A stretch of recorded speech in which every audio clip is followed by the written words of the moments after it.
அம்மா எனக்கு நல்ல வேலை கிடைக்கணும்னு வேண்டிக்கோமா. சரிம்மா, உனக்காக தாம்மா கோயில் வந்திருக்கோம். அங்கே இருக்கிறது ராதாவோட பொண்ணு தானே? ஆமாக்கா அவதான். நல்ல சம்பளத்தோடு நல்ல வேலை கிடைக்கணும், அது போதும் எனக்கு. எல்லாம் கிடைக்கும்மா, வா போகலாம். அந்த பொண்ணு நல்ல லட்சணமாக இருக்கா.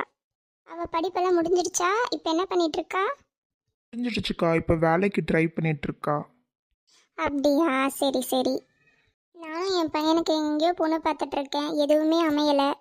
ராதா பொண்ணையும் கேட்டு பார்த்துட்டா என்ன? சரிக்கா, கேட்டு பார்க்கலாம் வாங்க. அவங்க கிளம்பிட்டாங்க போலயே. சரிக்கா, நாளைக்கும் அவங்க கோயில் வருவாங்க, நாளைக்கு பேசலாம். அக்கா ராதாக்கா எப்படி இருக்கீங்க? நான் நல்லா இருக்கேம்மா, நீ எப்படி இருக்க? நான் நல்லா இருக்கேன்க்கா.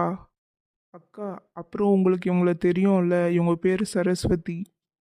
ஒரு 2-3 வாட்டி பார்த்துருக்கேம்மா. உங்களுக்கு உங்கள் பொண்ணு ரொம்ப பிடிச்சிருக்குக்கா. அவங்க பையனுக்கு உங்கள் பொண்ணு கட்டி வைக்க நினைக்கிறாங்க. ஆமாங்க, என் பையன் நல்லா படிச்சுட்டு இப்போ நல்ல வேலையிலையும் இருக்கான். அவங்க பொண்ணையும் நல்லா பார்த்துப்பான். நான் எதுவாக இருந்தாலும் வீட்டில் பேசிட்டு தாங்க சொல்ல முடியும். நான் வீட்டில் பேசிட்டு அப்புறம் சொல்கிறேன். சரிங்க, வீட்டில் பேசிட்டு பொறுமையாக சொல்லுங்கள். சரிங்க, நான் வரேன். இன்னைக்கு கோயிலில் ஒருத்தவங்க வந்து நம்ம பொண்ணு கேட்டாங்க. அப்படியாம்மா? யாரு? அவங்க 2 தெரு தள்ளி தாங்க இருக்காங்க. 2-3 வாட்டி நானும் பார்த்துருக்கேன். அவங்க பேர் சரஸ்வதி. அவங்க பையன் நல்லா சம்பாதிக்கிறான், நல்ல வேலையிலையும் இருக்கான். சரி, வீட்டில் பேசிட்டு சொல்லாமே தான் சொல்லியிருக்கேன். சரிம்மா, பையனை பற்றி விசாரிக்கலாம். இதுக்கு தான் நான் கோயிலுக்கே வர்றதில்ல. ஒன்றும் இல்லை, மச்சமாக விசாரிக்க தாம்மா செய்கிறோம்.